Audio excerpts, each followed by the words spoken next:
5 months pregnant, and the man I trusted most laughed while his friend mocked the scars on my belly.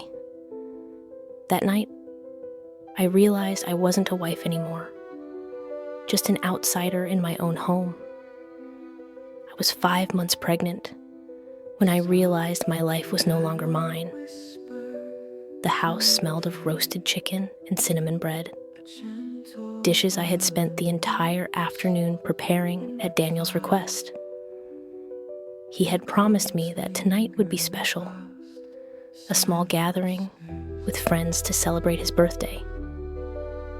While I stirred the soup, my back ached, and the baby inside my belly shifted gently, as if reminding me of its presence. I smiled faintly, brushing a strand of damp hair from my face. I thought, maybe he will finally notice the effort I put into making his day memorable.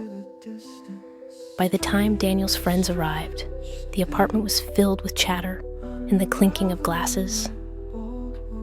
I stood quietly by the dining table, arranging plates, listening to their laughter echo across the room. They looked at him with admiration, the successful man with charming jokes, the one who seemed to have everything.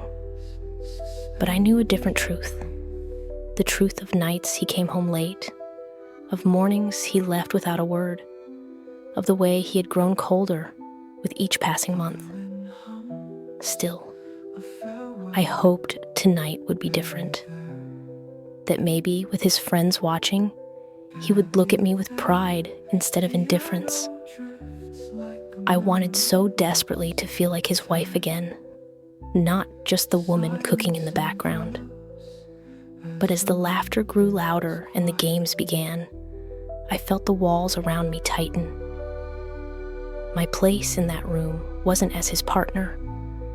It was as the silent shadow standing just outside the circle of light.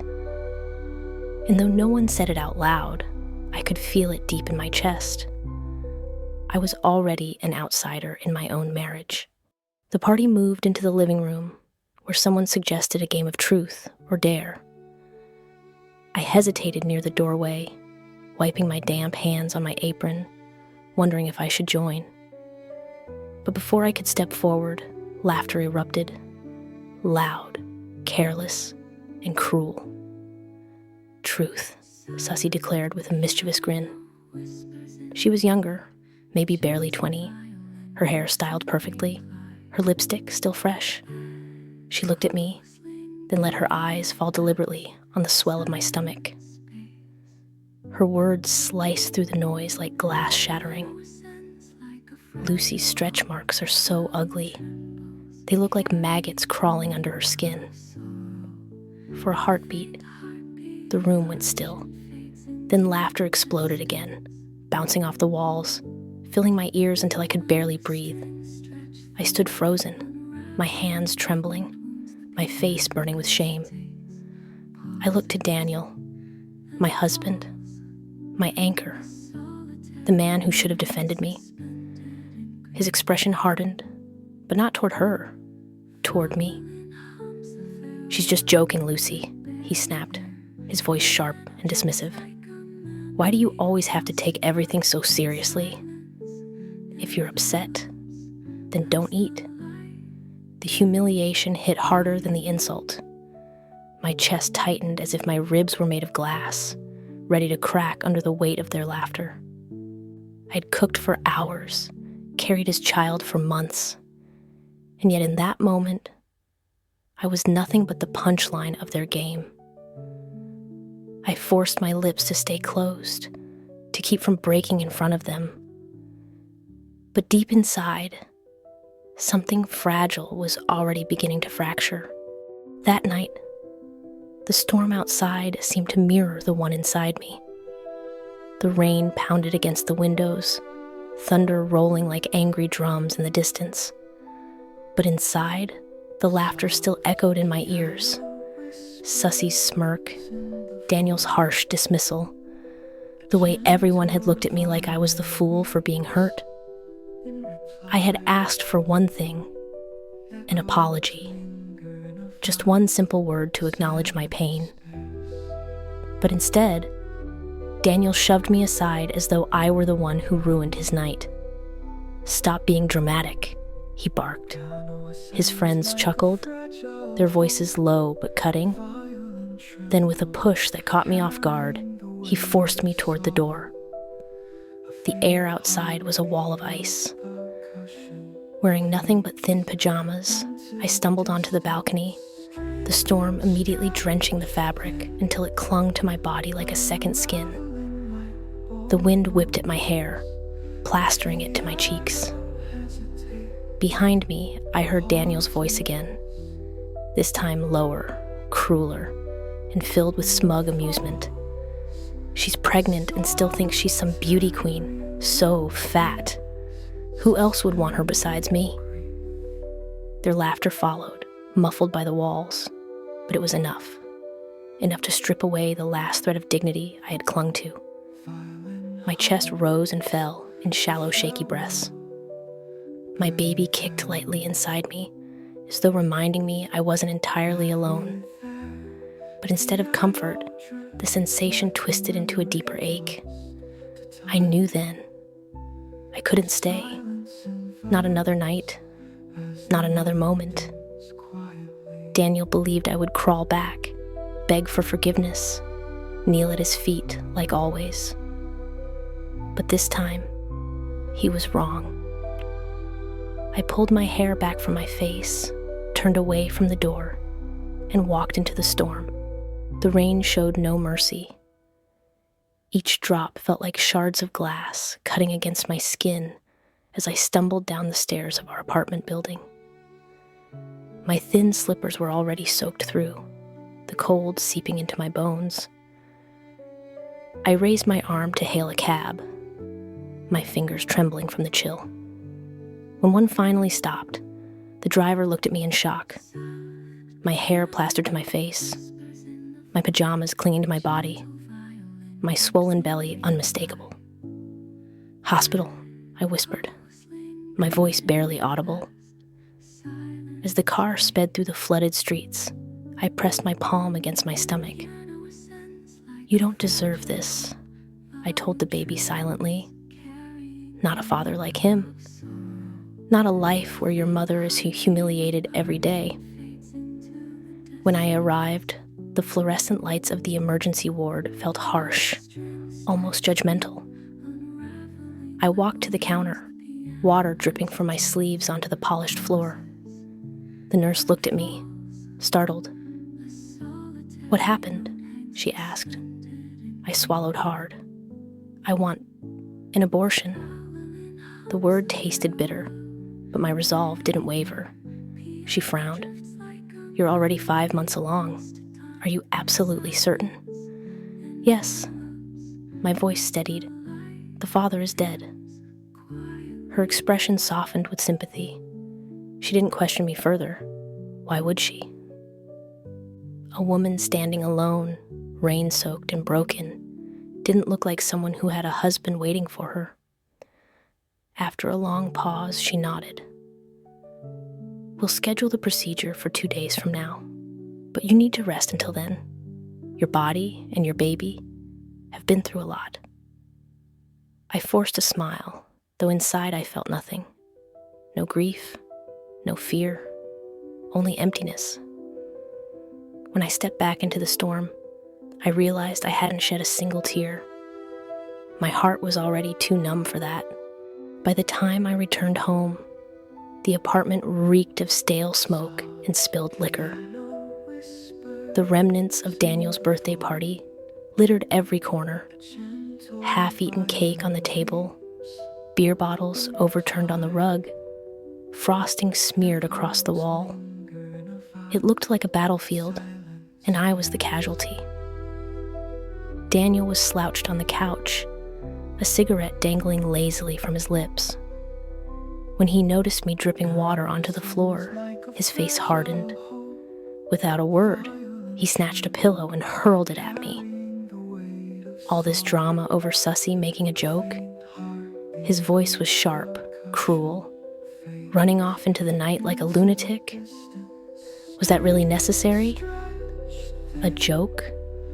That's what he called it. The words that carved through my skin like blades. The humiliation that drowned me in shame. Just a joke. She's just a kid, he went on, smoke curling from his mouth. She doesn't know any better. And you? You're about to be a mother. Why stoop to her level? I wanted to scream, to claw back every shred of dignity he had stripped from me. But the weight of exhaustion pressed harder than my anger. My silence must have looked like surrender, because Daniel smirked, satisfied with his own authority. "What are you standing there for?" he snapped, gesturing toward the mess. "The place is filthy. Clean it up already." I glanced at the overturned bottles, the frosting smeared on the floor, the proof of a celebration I had never been part of. My chest tightened, but I said nothing. Instead, I turned toward the bedroom. The doorknob was cold under my palm. I twisted it open, only to stop short. There she was, Sussy, standing in front of the mirror, draped in one of my most delicate nightgowns. It no longer fit me, my body stretched and reshaped by pregnancy. But on her, it clung perfectly, highlighting her youth, her slim waist, her unearned confidence. She turned, smiling sweetly, mockery glinting in her eyes. "Oh, Lucy, I didn't realize you'd come back. I didn't have anything to wear, so I borrowed this. You don't mind, do you?" Behind me, Daniel's voice cut in, cold and dismissive. It was raining outside. I couldn't let a young girl walk home alone. Don't start a fight over something so small.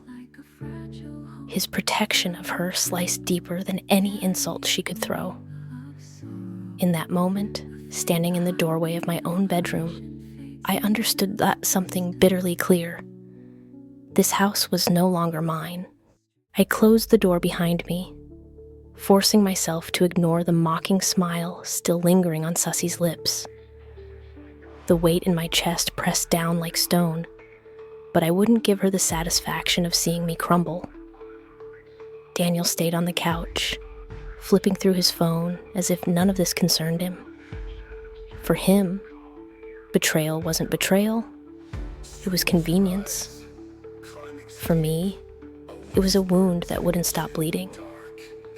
I changed into dry clothes and lay down, hoping that maybe sleep would bring numbness. But the night had other plans. Moments later, I felt his footsteps entering the room. Daniel's shadow fell across the bed. He slipped under the covers, his hand snaking toward my waist with a false tenderness. "Still upset?" he murmured, his breath warm against my neck. "I cleaned up most of the mess already. You don't need to hold on to this." I shifted away, but his grip tightened. His tone softened, coaxing, almost apologetic. "Lucy, why can't you let it go? You embarrassed me tonight, in front of everyone. Sussy was just joking. You overreacted. It's not good for the baby when you get like this." The baby, my baby. I let out a hollow laugh, one that startled even me. "So you do care about the baby?" I asked, bitterness curling in every word. His hand froze for a moment before moving again, sliding toward the curve of my stomach. When his fingers brushed against the ridges of my stretch marks, he recoiled instantly, as if scorched by fire. I saw it then, the flicker of disgust in his eyes, too quick to hide. That single glance confirmed everything I had feared. To him, I wasn't a woman anymore. I was just a body stretched and scarred, a vessel carrying his child. Before I could speak, his phone buzzed. He grabbed it quickly, and the name on the screen lit up the darkness. Sussy. Her voice spilled through the receiver, laced with tears. "I'm sorry, Daniel. I think I upset Lucy. I shouldn't have stayed. Maybe I should just go home." The line cut with a sharp cry, her performance flawless. Daniel bolted upright, panic flashing across his face. He threw on his jacket, his voice sharp and frantic. "If anything happens to her tonight, Lucy, I swear I'll never forgive you." I sat frozen on the bed, stunned at the absurdity. His never forgive was not for the wife who carried his child, but for the girl who wore my gown. And yet, even through the ache, a strange clarity began to bloom inside me. Maybe tonight was the night I finally stopped forgiving him. The car ride was suffocating. Daniel's grip on the steering wheel was white-knuckled, his jaw clenched as if the world itself had wronged him. I sat in the passenger seat, still in my thin pajamas, the cold seeping into my bones. My hair clung damply to my face, and each shiver from the icy wind seemed to irritate him further. He didn't look at me once. His entire focus was on the road, on Sussy, on his panic, not on the woman beside him, not on the life growing inside me.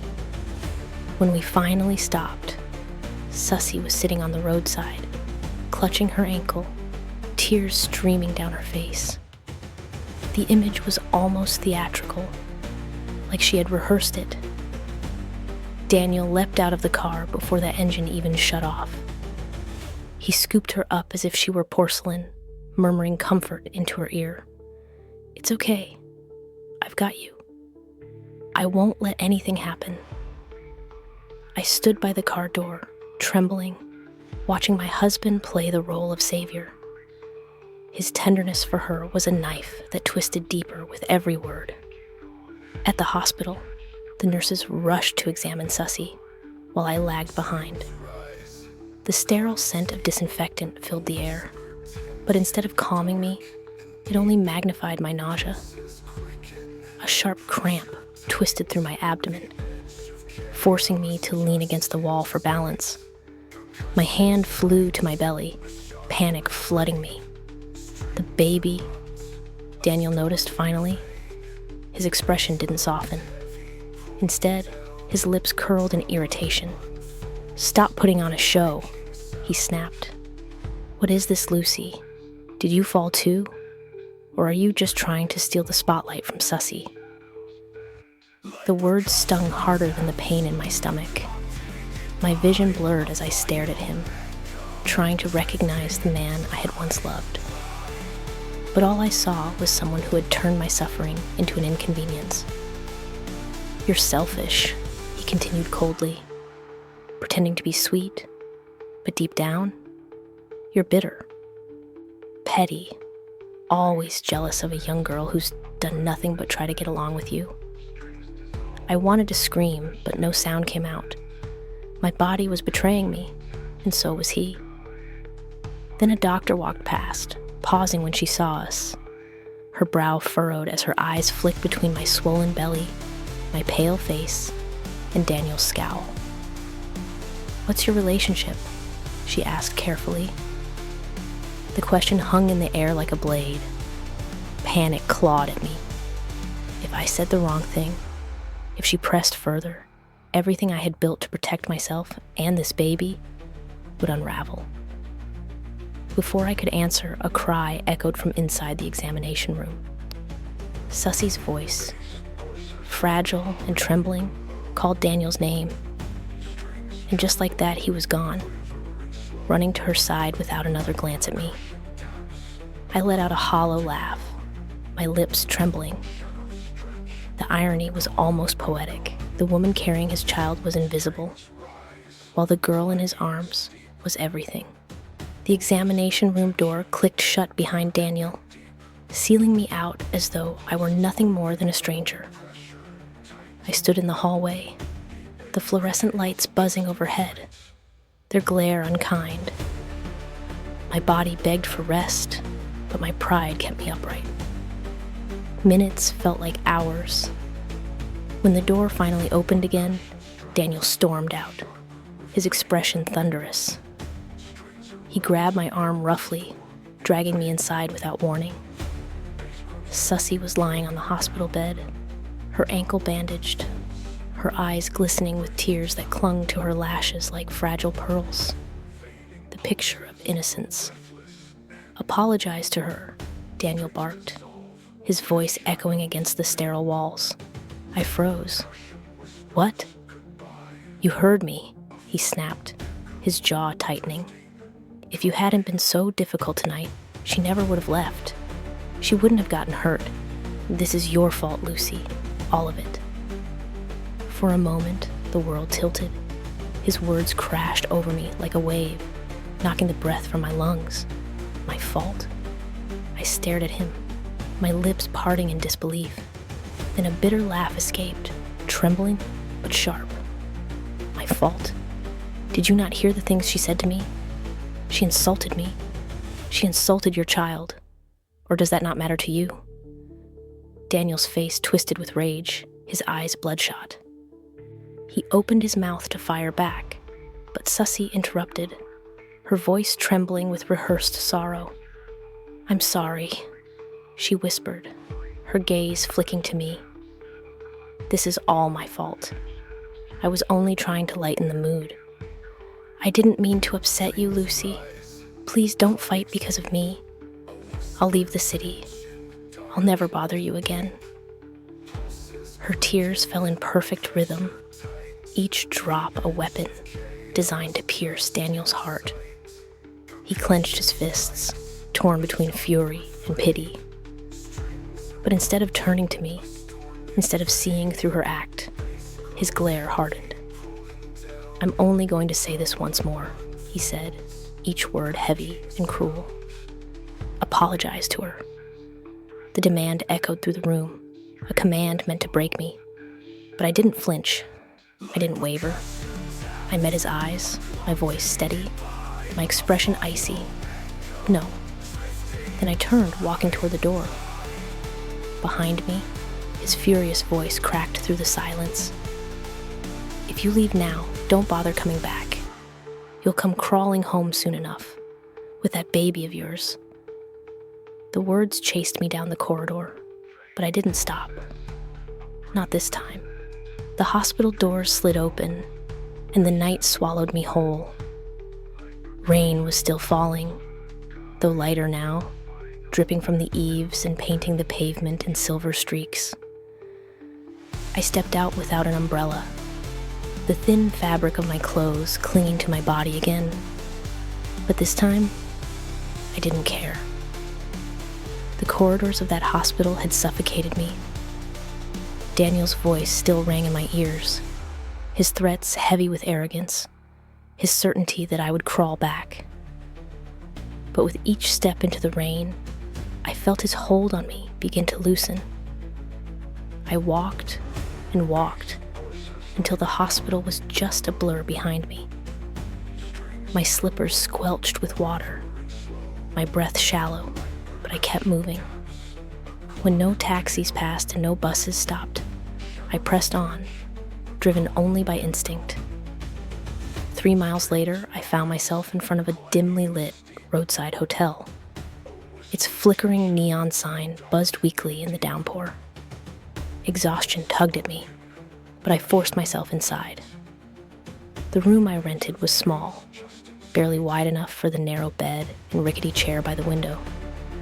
But it was warm, and more importantly, it was mine. For the first time in years, the silence belonged to me. I peeled off my soaked robe, hung it over the chair, and collapsed onto the bed. My body ached from the night's torment, but my mind was sharper than ever.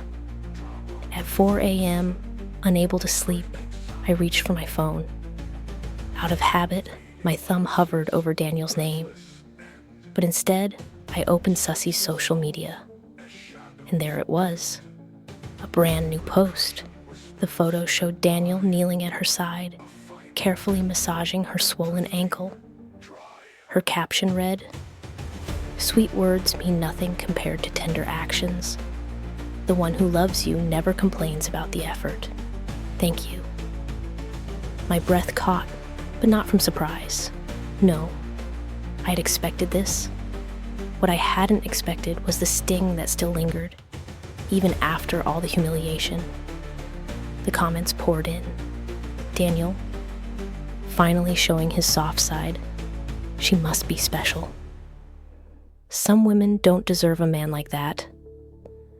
Looks like she's the real princess in his life. Each word was a dagger, but none hurt more than the realization that Daniel had been telling them his side of the story all along, painting me as the jealous, ungrateful wife, the burden, the obstacle.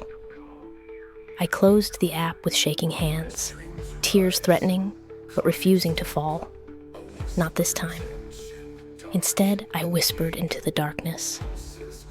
This ends soon, for good. The morning light crept through the thin curtains, painting the room in muted gray. My body ached from exhaustion, but my mind refused to rest. I turned on my phone again, half dreading what I'd see. Dozens of messages from Daniel filled the screen. Where the hell are you? Send me your location right now. Lucy, don't push me. Sussy isn't even mad at you anymore. She wants to take you to the movies. Take this chance to apologize and move on. Apologize. The word repeated in my head like poison. In Daniel's eyes, no matter what happened, I was always the one at fault. He wanted me to bend, to break, to surrender the last fragments of myself. I rubbed my temples, the headache pounding like drums. Enough. It was time to end this farce. Without hesitation, I sent him my hotel address. An hour later, his car pulled up in front of the shabby building. I stood by the entrance, wrapped in the hotel's thin bathrobe, my damp clothes still hanging over the chair inside. The window rolled down, and Daniel's eyes swept over me with obvious disdain. You went out dressed like that? Trying to make yourself look pitiful now? He scoffed. Before I could answer, Sussy leaned forward from the passenger seat. Her smile was saccharine, her voice dripping false sweetness. Daniel brought me a jacket earlier. Why don't you try it on, Lucy? It might fit you for now. I forced a smile, my tone razor sharp. No need. It's already dirty from you wearing it. I don't wear secondhand things. Her smile faltered for the briefest second before she quickly recovered. She turned her face back toward Daniel, playing the role of innocent companion. I opened the back door and slipped inside, choosing silence over another argument. Daniel glanced at me through the rearview mirror, his expression unreadable. For the rest of the drive, Sussy filled the car with chatter. Plans for movies, little jokes meant to lighten the air. I stayed quiet, my hand resting on my belly, listening to the steady thrum of the engine. Daniel's eyes flicked up at me again and again in the mirror, waiting for an outburst. But none came. This time, silence was my weapon. The theater loomed ahead, its bright lights promising entertainment, laughter, escape. For others, maybe. For me, it was just another stage for humiliation. Inside, the air was thick with buttered popcorn and murmured anticipation. Couples leaned into each other. Friends chatted excitedly, but I trailed behind Daniel and Sussy, a ghost among the living. Sussy tugged at Daniel's arm, her voice high with excitement. Let's sit at the front. You know I like being close to the screen. He followed without hesitation, leaving me to wander alone through the dim rows until I found my seat. When I finally lowered myself onto the chair, I caught sight of him at the far end. Daniel was twisting a bottle cap open for Sussy, his shoulders hunched protectively toward her. Under the flickering light of the screen, their closeness looked almost intimate. When he noticed my gaze, guilt flashed across his face. He leaned closer to me, whispering harshly over the aisle. Don't be upset, Lucy. She got impatient earlier. I should have checked on you. Don't hold it against her, okay? I forced a thin smile, my voice calm but edged with steel. I'm not upset. Not anymore. After the movie, stay. I have something to tell you. He frowned, clearly confused by my composure. But before he could ask, Sussy leaned in again, pouting. Daniel, open this popcorn for me, please. His attention shifted instantly, leaving me in the shadows once more. The film began, but I barely noticed the moving images on the screen. My mind was elsewhere, replaying every insult, every betrayal, every time he chose her over me. Then suddenly, the theater shook. A loud crack tore through the air. I froze as a steel beam from the ceiling gave way, plummeting toward the seats below. Screams erupted. People ducked. Chaos rippled through the darkness. I sat paralyzed, my pregnant body heavy, unable to move fast enough. The beam slammed down just inches in front of me, the impact rattling my bones. Had it fallen a fraction closer, it would have crushed both me and the child I carried. My breath came in ragged gasps, but when I turned my head, Daniel wasn't even looking at me. He was shielding Sussy with his entire body, his arms wrapped around her as though she were the only one worth saving. The truth landed harder than the beam. I was invisible to him, utterly, completely invisible. The emergency lights flickered on, casting a ghostly glow across the panicked theater. Ushers rushed in, guiding people toward the exits, their shouts swallowed by the chaos. My hands trembled as I clutched the armrest, trying to steady my breath. Rescue workers finally reached me, one of them crouching low to meet my eyes. "Ma'am, are you hurt? Can you walk?" I nodded weakly, though my body still shook from the shock. They helped me up, steadying my steps, and led me toward the exit. The cold night air hit me like a slap, yet it felt strangely cleansing. I scanned the crowd instinctively, searching for Daniel, but he wasn't there.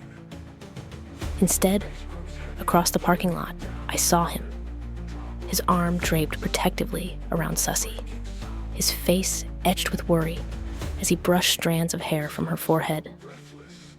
She leaned into him like a damsel saved by her knight, while I, his wife, stood alone with strangers holding me upright. The contrast was unbearable. At the hospital, the rescue team insisted I undergo a checkup. The cramps in my abdomen hadn't eased, and they wanted to ensure the baby was safe. I agreed, too exhausted to argue. While I waited in the emergency ward, I heard laughter. Not mine, not Daniel's, but Sussy's. I turned my head slowly. She sat in a chair, her ankle elevated, scrolling through her phone with a smug smile. Daniel stood at the counter, paying for her treatment, his posture tense but attentive. When his eyes finally flicked toward me, there was no concern, no rush to my side, just a flicker of guilt quickly hidden by irritation. Sussy noticed me watching. She rose, limping dramatically, and made her way over. "Such a close call tonight, Lucy," she said softly, though her eyes gleamed with something sharper. "You're really lucky." Her hand reached out, resting lightly on my belly. The gesture should have felt tender, but instead, it was laced with malice. Before I could react, she leaned closer, her voice a whisper meant only for me. But luck runs out eventually. I slapped her hand away, my chest tightening with unease. For the first time, I realized Sussy wasn't just cruel. She was dangerous. And Daniel, he would never see it, not until it was far too late. I wanted to walk away from Sussy, to shut her out the way she had tried to shut me out of my own marriage. But before I could step back, chaos erupted. With a sudden jerk, Sussy grabbed my wrist. Her eyes gleamed with a madness I hadn't seen before. And then, with one swift motion, she flung herself backward. Time slowed. My bracelet snapped, beads scattering across the polished floor like shattered stars. Sussy's body hit the staircase behind her with a sickening thud. For a moment, the hallway fell silent. Then came her cry. Sharp, broken, perfectly timed. Daniel came charging out of the emergency room like a soldier to battle. His eyes locked onto Sussy, sprawled dramatically on the stairs, her face twisted in pain. "Move," he roared, shoving me aside so violently that my feet slipped. My body toppled backward, my stomach slamming against the sharp edge of a step. A scream tore from my throat, but it was swallowed by the panic around us. Pain exploded through my abdomen, white hot, relentless. My vision blurred, spots of darkness dancing at the edges. I lay crumpled at the base of the stairs, gasping, my hands instinctively clutching my belly. My baby, our baby. "Daniel," my voice cracked, barely above a whisper. "Help me." But he didn't even glance my way. He scooped Sussy into his arms, cradling her like fragile porcelain, and rushed her back into the emergency room. The world tilted. My body convulsed with agony, but worse was the hollow ache tearing through my chest. The man I had trusted, the man I had built my life around, had chosen her again. Even when I lay broken, bleeding, begging, through the haze I felt hands lifting me, heard urgent voices shouting. The doctor from earlier appeared at my side, her expression grim. "She's bleeding heavily. Get her into surgery, now." Her words blurred as the darkness swallowed me whole. And in that final moment of consciousness, one thought repeated like a vow in my mind. This ends tonight. The operating room lights were blinding. Voices blurred around me, doctors issuing orders, nurses rushing to prepare instruments. But my mind drifted elsewhere. The only thing I felt clearly was the pain tearing through my abdomen, hot and merciless. "Her bleeding's getting worse. Prepare transfusion," someone shouted. I wanted to respond, to say, "Don't bother," but my lips barely moved. The anesthesia burned through my veins, dragging me toward unconsciousness. And then I heard Daniel's voice, frantic for the first time that night.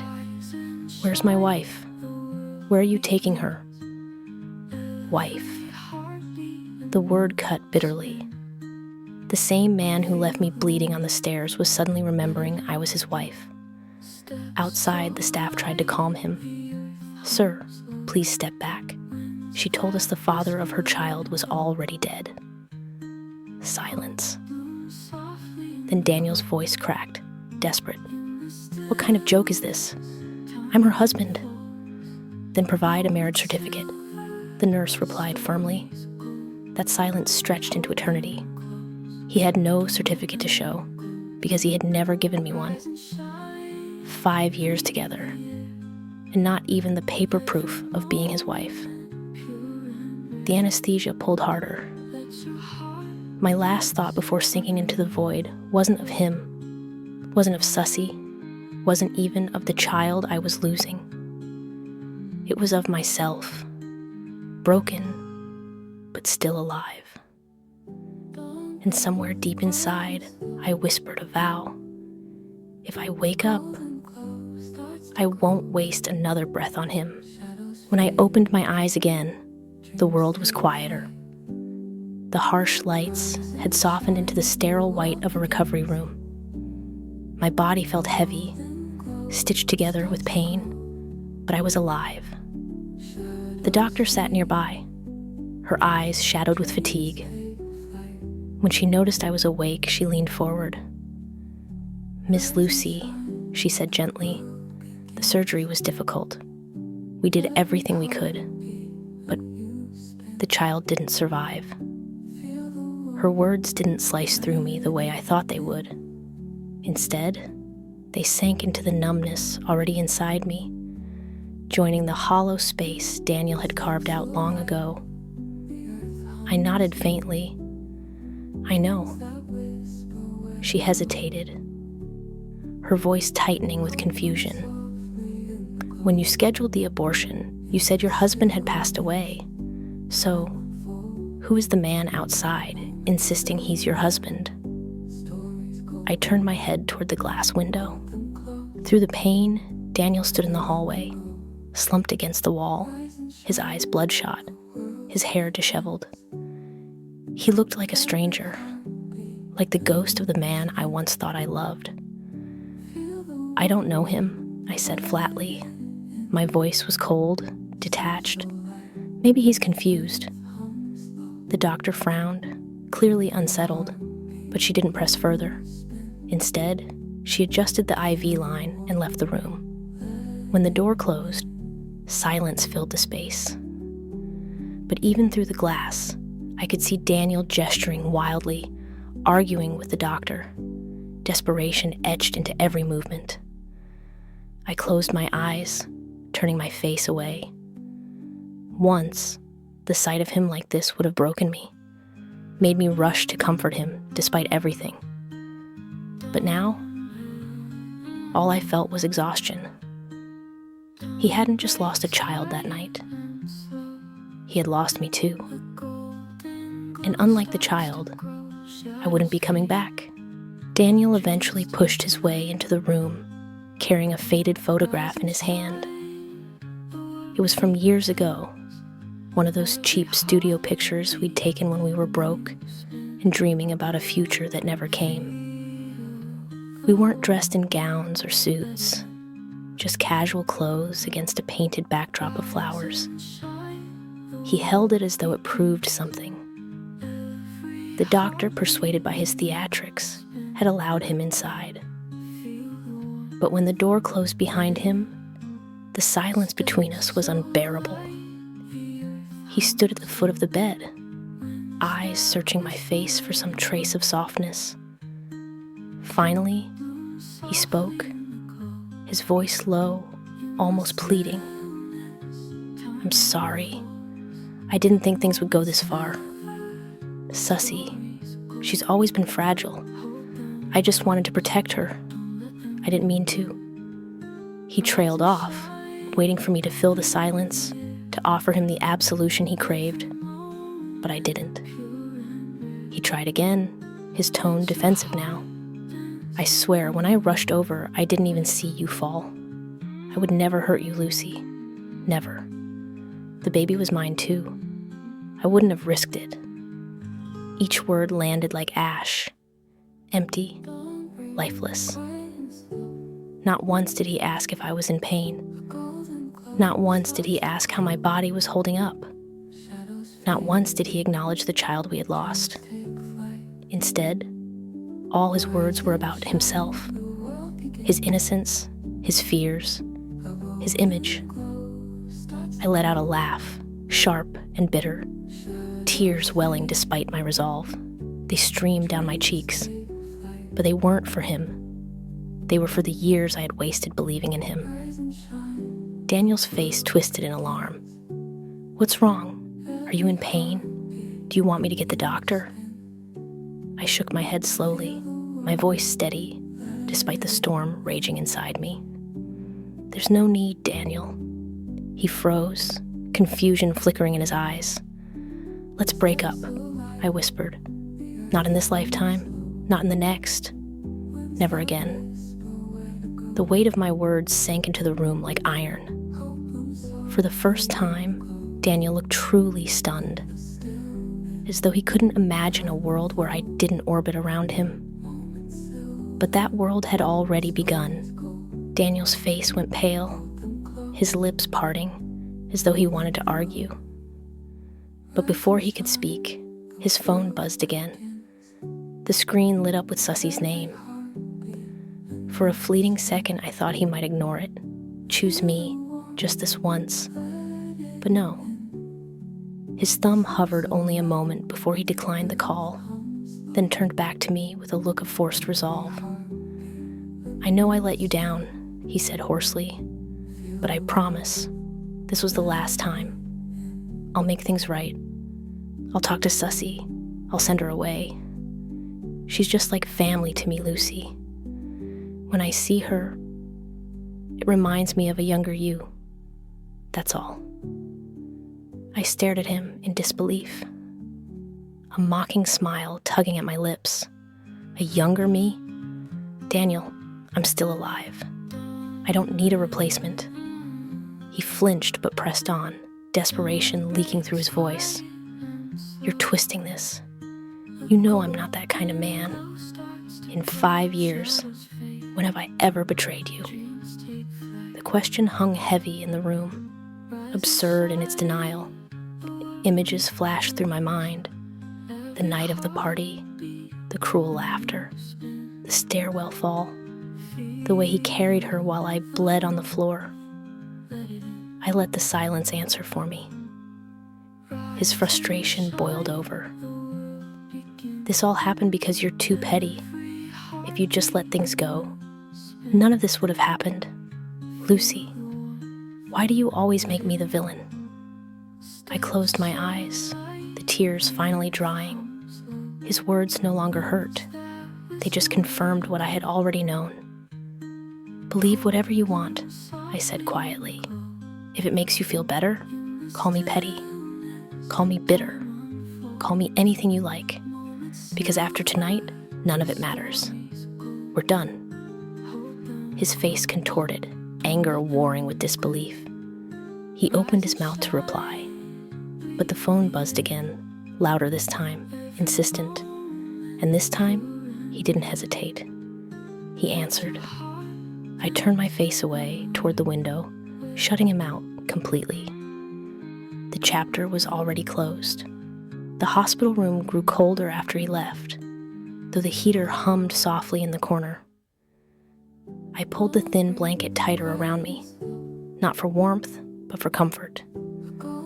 My body ached, stitched and bruised, but the real wound was invisible. I picked up my phone with trembling hands.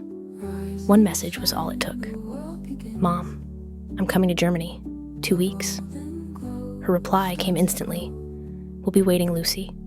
You're not alone."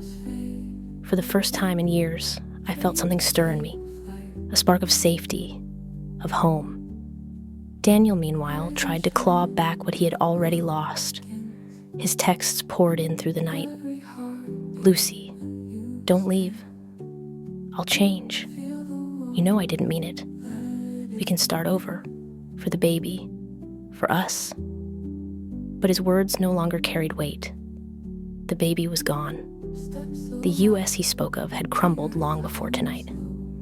The next morning, the nurse who changed my bandages lingered, her voice hesitant. "Miss, that man has been spending most of his time in another woman's room.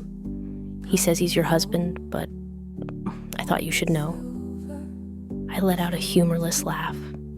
"He's not my husband. He never was. Just a man I once mistook for love." She looked at me with pity, but I no longer cared. I had learned something vital through the storm. Pity couldn't kill me. Lies couldn't kill me. Betrayal couldn't kill me. But staying with him would. That night, as the city lights glimmered beyond the hospital window, I whispered to myself, "This chapter is finished.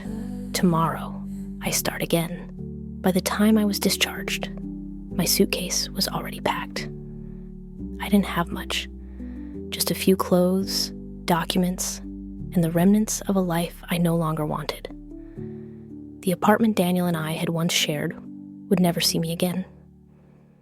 I left him a note, nothing more. "Never see me again. This is the end for us." When I closed that door for the last time, it didn't feel like loss. It felt like release. At the airport, I sat by the window, watching planes take off into the horizon. For the first time in years, the sky didn't feel unreachable. It felt like freedom. Daniel tried one last time. Call after call flooded my phone. Messages pinged endlessly. Lucy, please, just talk to me once. Don't do this. We can fix it. Without you, I have nothing left. I turned the phone off. His nothing was not my responsibility. When the plane finally lifted, my chest tightened, not from fear, but from relief. Clouds enveloped the view, and with them, the weight of my past seemed to dissolve. I thought about my parents waiting in Germany, about the warmth of a home I hadn't felt in so long, about a future that didn't require begging for scraps of love. I wasn't the same Lucy who once clung to Daniel's promises. That girl was gone. In her place was someone scarred, yes, but also stronger. The engines roared, carrying me higher, further away. And as the city I once called home disappeared beneath the clouds, I whispered to myself, I'm free. Germany greeted me with crisp air and the warmth of familiar arms. The moment I stepped through the airport gates, my mother and father were there, tears streaming freely as they pulled me close. For years, I had lied to them, sending smiling photos, weaving stories of a happy life with Daniel. And yet, when they held me now, they knew the truth without a word. You're safe now, my mother whispered. You're home. In the weeks that followed, healing didn't come all at once. Some nights I woke drenched in sweat, hearing echoes of Daniel's voice. Other nights, I curled into myself, mourning the child I'd lost. But in the daylight, little by little, I began to find pieces of myself again. I walked through quiet German streets, breathing in air that didn't feel heavy with judgment. I sat in sunlit cafes, sipping coffee slowly, savoring freedom in every sip. I even picked up old books I had abandoned years ago, losing myself in stories where women weren't silenced, but celebrated. One afternoon, while sitting by the Rhine River, my father said something that etched itself into me forever. Scars don't make you less, Lucy. They prove you survived. For the first time in so long, I smiled. Not the forced, hollow smile Daniel had grown used to, but something real, something fragile and new. I wasn't just Lucy, the woman Daniel betrayed. I wasn't just the wife who lost her child. I was Lucy, the daughter, the dreamer, the survivor, the woman who had chosen herself. And I knew this was only the beginning. From here on, my life would not be measured by the men who failed me, but by the love I gave myself, the courage I carried, and the future I was determined to build. No matter how long it took, I would live the life I deserved. And this time, no one, no Daniel, no Sussy, no betrayal, would ever take it from me again.